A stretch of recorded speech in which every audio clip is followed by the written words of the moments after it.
Question number 7. Two blocks of mass 0.2 kg and 0.5 kg are connected by a light inextensible string that passes over a frictionless pulley. Okay. The blocks are initially held stationary. Okay. The block of mass 0.2 kg rests on a rough horizontal surface. Okay. So this has a larger mass, a higher, lower mass, but it is resting over here. There is a frictional force acting here.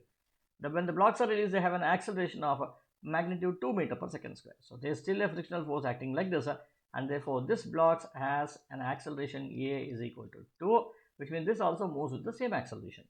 What is the magnitude of the frictional force? Simple question. So what we need to do? Draw the free body diagram. Let us draw the free body diagram for this. So what is this now? This should be mg, this should be t, and this is going downwards. So what is the free equation here? mg minus t is equal to ma. What is m here? 0.5.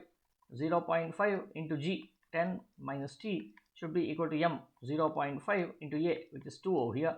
Let me get the value of t from here. So this is 5 and this is 1. So this should be 5 minus 1, which is equal to 4 Newton. We get the value of t.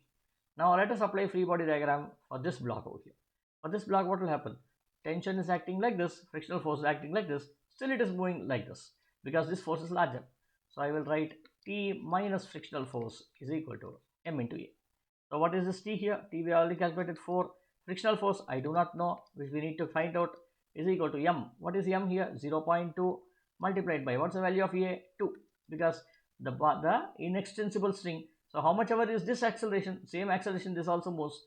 So therefore this should be 0.4.